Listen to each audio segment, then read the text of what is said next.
Hi there. Welcome to This Nosy Human. I am your host, This Nosy Human. Today we'll be discussing the concept of curiosity itself. Interestingly enough, there are a few scientific studies on curiosity, but this is what I was able to piece together.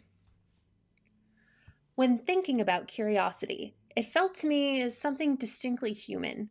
I know I have it in spades. I know all my close friends seem very willing to bust out their phone for a Google search for whatever thing interests them in any given moment. But is that just my experience, or is that something truly natural within the nature of humanity? First, like any good philosophical argument, let's define our terms. What is curiosity? Well, within the scientific community, for the purposes of a scientific study, the best definition seems to be information seeking. But that varies by study, and there doesn't seem to be a strong agreement on what curiosity is, even within that space. The dictionary, however, comes through. The dictionary says it is a, quote, strong desire to know or learn something. Thank you, Merriam-Webster. 20th century English psychologist Daniel Berlin measures curiosity in two different dimensions. The first is specific versus diversive. Now, specific curiosity is purely a desire for a particular piece of information. And Berlin cites monkeys who can solve problems without rewards, merely because they can and are curious enough to. Diversive curiosity is where a creature is bored, and so they just crave the stimulation. For example, rats will explore unfamiliar parts of mazes when they have no other specific task to do. Both can apply to non-human and human animals. The second dimension of Berlin's measure of curiosity is perceptual versus epistemic. Perceptual curiosity is where an organism seeks out new stimuli, diminishing the newness with exposure. Berlin says this is the most common in non-human animals and human infants, which makes sense because I can see this with my cat all the time. I bring something new into the space, she comes, she checks it out, and over time, she's determined what the threat level is, and if there is no threat, it's no longer new anymore, it's not interesting, so she'll largely ignore it. Epistemic curiosity, on the other hand, is more of a human phenomenon. This is a higher level knowledge-seeking behavior that animals don't seem as capable of. It's gathering and assessing information, not just for understanding the uncertainties of the moment, but gaining broader knowledge. Another thing to add to this is an article I found in Behavioral Sciences, where the researchers talk about explanation-seeking curiosity, or ESC, in children. I do think this applies to adults as well, but the article was specifically talking about childhood.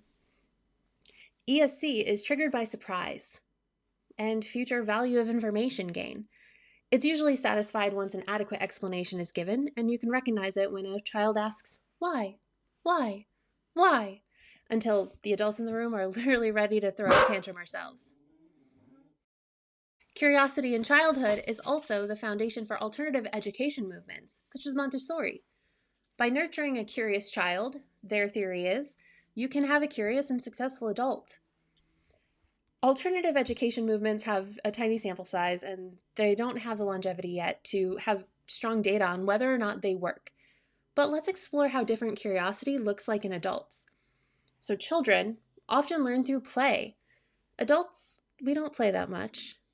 Children also ask questions. Adults do, though. Now, we don't ask our parents. Well, sometimes we do. I do. Just because I'm an adult doesn't mean I know what is going on. But we can ask the internet, which is a newer invention in the grand scheme of things. Now, I would postulate that human curiosity today can be quenched in a way that it couldn't 50 years ago. People are no longer stuck with not knowing things if they don't want to. Which makes me ask the question, what can hold someone back from quenching their curiosity? Turns out, a lot. So let's start with the big one. And please don't hate me for this, but the first one that I could think of was capitalism.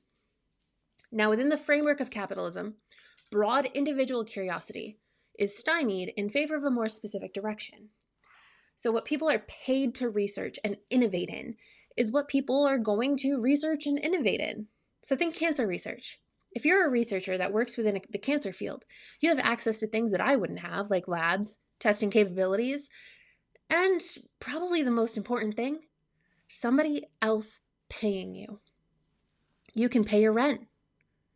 I, however, can satisfy my curiosity only through someone else's research that they post online or in a book in my own free time that I'm not being paid for.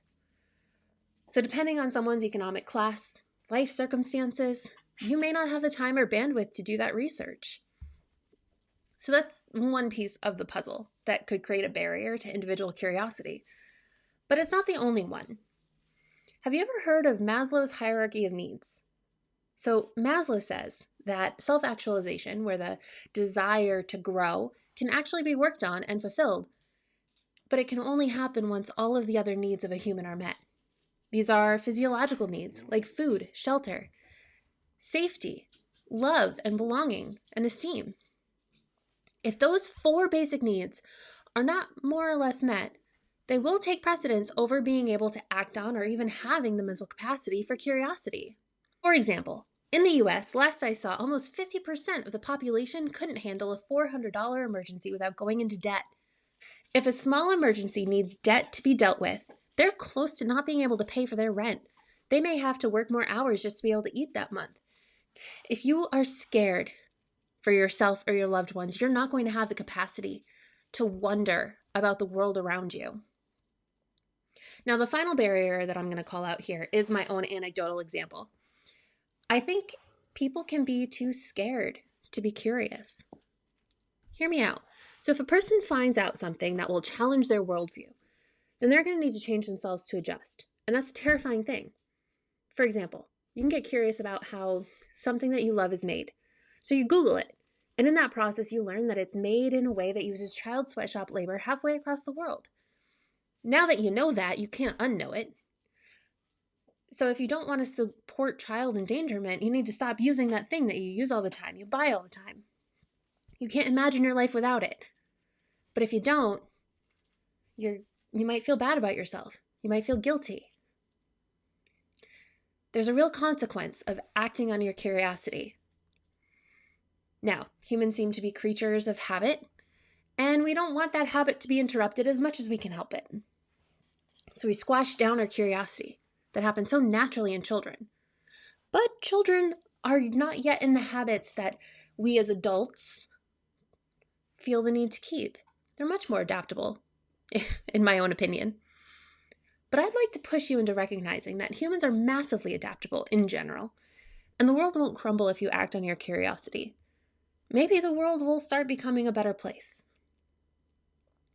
So for a final answer of the original question, based on my research, curiosity seems to be innate in both human and non-human animals. Now we see that humans have a bigger and broader version of curiosity over our non-human counterparts, but there are definitely things that can and do stop people from pursuing that broader curiosity.